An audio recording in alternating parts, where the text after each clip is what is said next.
I'm Alex, and I'm here to share my vegan and allergy-friendly recipes inspired by my world travels. I'll be cooking while I'm traveling, so each new destination means a new kitchen and working with what I have. It will sometimes be a challenge, but I will always have the right tool for the job: creativity. My passion to explore the world is driven by my love for food. Traveling gives me the opportunity to experience new cuisines firsthand. The ingredients I will be using will be inspired by local flavor of each destination. Hi, and welcome to my temporary kitchen here in Montreal, Quebec.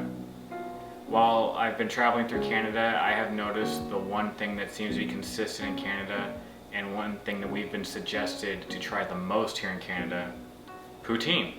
And I thought, why not give it a shot making a vegan gluten-free version? I have had a vegan version that was also gluten-free while in Toronto, and figured since they can do it, why can't I do it?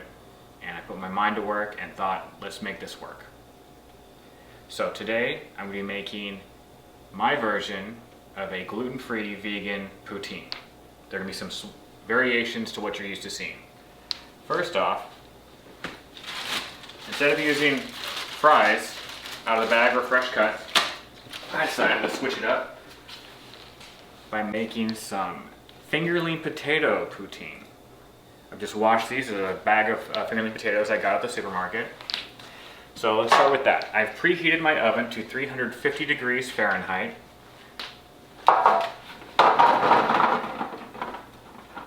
single layer of potatoes. I'm going to use the olive oil that was provided by our host of this temporary kitchen.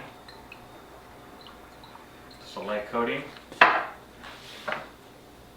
Salt. And pepper. Okay, now that's going to go in the oven for 40 minutes.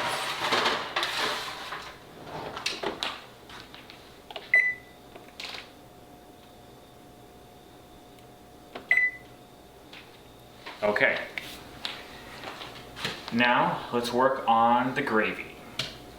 For today's gravy, I'll be making it from scratch. It will be vegan and gluten-free. You can make adjustments as you have decided to make necessary for your own diet choices or to some supplies you have available.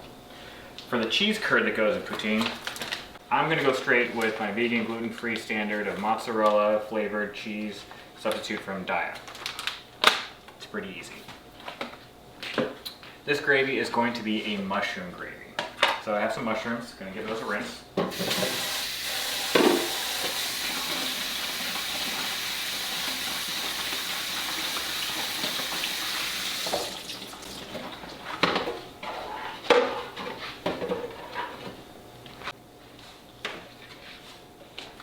Feel free to buy pre-sliced mushrooms.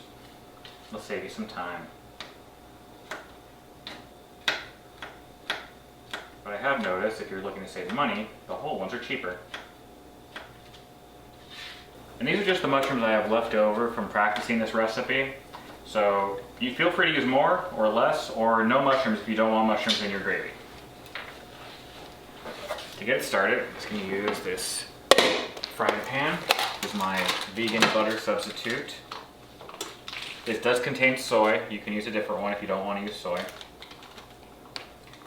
And I'm going to give it a healthy, heavy, about 2 tablespoons and 1 tablespoon right there. And we're going to get that heated up.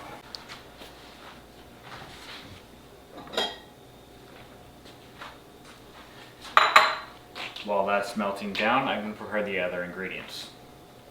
Now, if you want, can have or have available, Worcestershire sauce is suggested flavor profile for this gravy, but that's not vegan. That usually has anchovies in it, and sometimes it does have gluten as well. So my personal substitute choice for that would be, this is a coconut Aminos or soy sauce, if you want that, and this is apple cider vinegar. I do about a half a tablespoon of each, and to me it tastes pretty similar to Worcestershire sauce.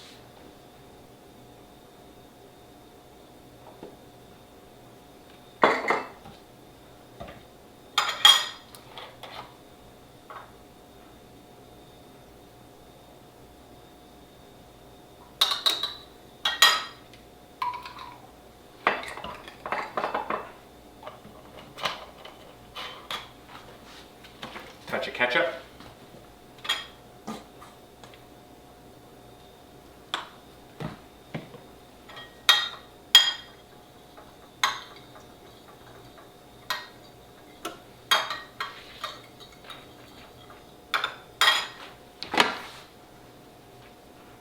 You want to get the butter fully melted down till it starts to actually bubble up a little bit. Alright, we're starting to bubble. Let's add our mushrooms in.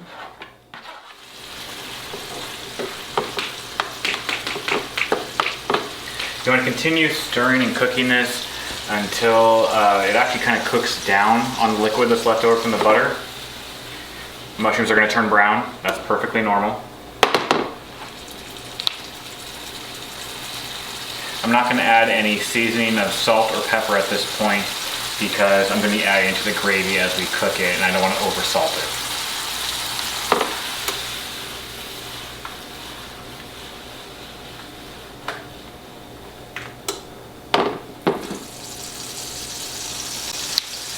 Lastly, for ingredients, some gluten-free flour substitute. This is from Bob's Red Mill. I find that company to be pretty trustworthy in all of their gluten-free and other vegan option alternatives.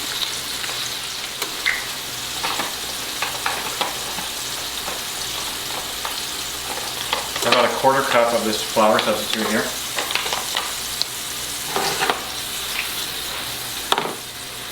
Just gonna add a little bit in right now.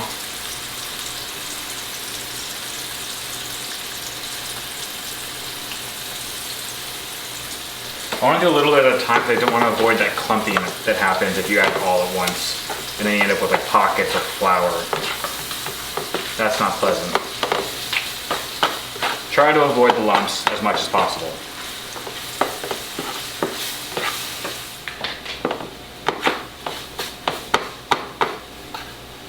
I've gone ahead and added about half of that amount of flour I had, the quarter cup. Trying to get it fully incorporated, all the dry parts out.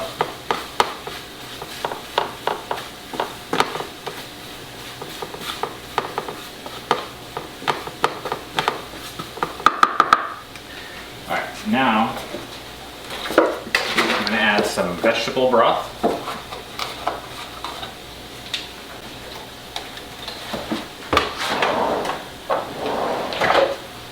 I'm going to add about a half cup first.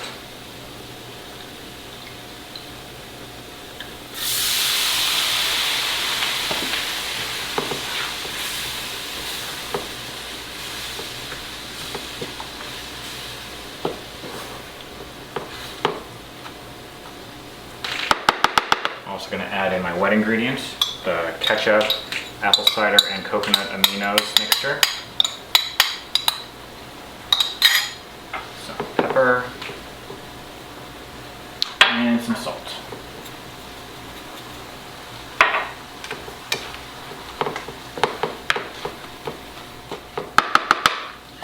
And we're going to add another half cup of the broth. And another half cup. Actually, I'm going to add another half. That's 2 cups of broth total.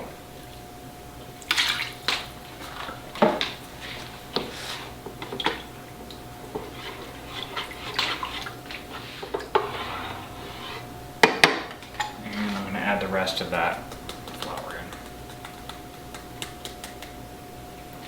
in. And mix thoroughly.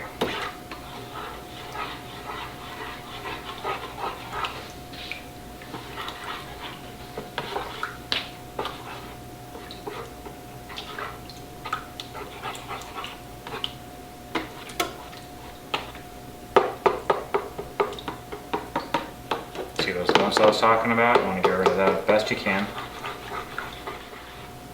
Okay, that's thickening up already.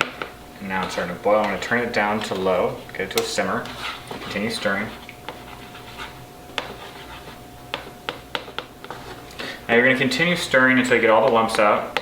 Once you do, and it's on simmer, you can leave it on the stove with a lid until it fully thickens. Keep it as low as possible so you don't burn it. Stir occasionally, and it should take about 25 minutes to a half an hour to fully be gravy. While that's happening, I can clean up my workstation. Okay, so now that I've cleaned up my station, it's time to check on our gravy. It has thickened up considerably, as you've noticed. I just want to make sure it's stirring and not burning at the top, or at the bottom, or at the top, anywhere. And this is basically ready. So what I'm going to do is I'm going to remove it from the heat. And we're going to wait until our potatoes are ready, and then it's time to eat some poutine.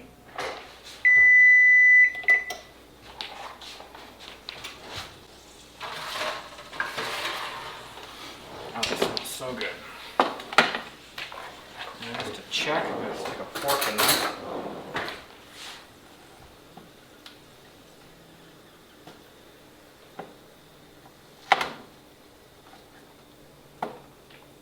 They feel done to me. All right.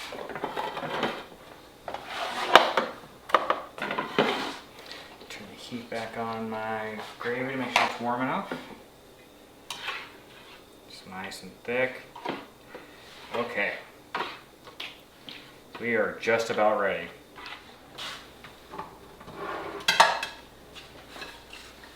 Nice clean plate.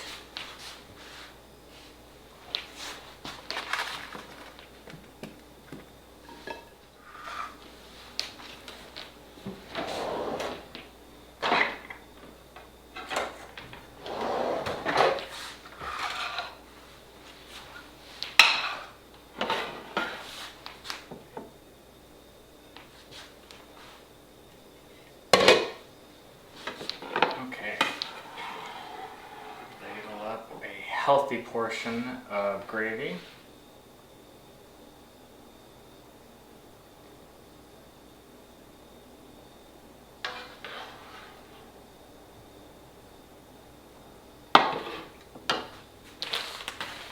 Add your cheese curd substitute.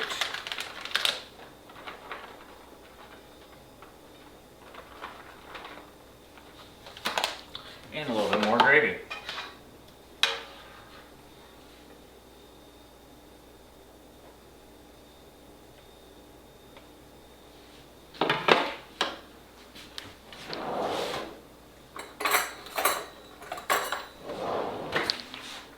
Now it's time to taste it.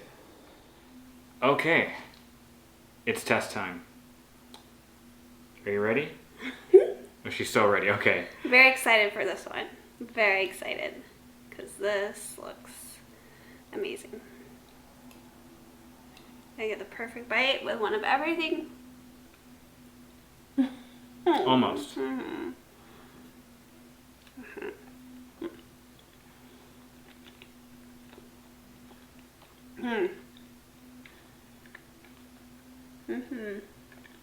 I don't know what this means. That's good. That's good? It's better. It's better than the last one you made. Oh, good. Better than the test one. Would you have any words of description for the people at home? Good. Good. It's good.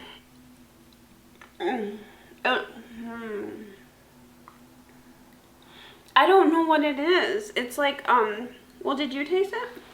Actually, I haven't yet. It's, the gravy is good.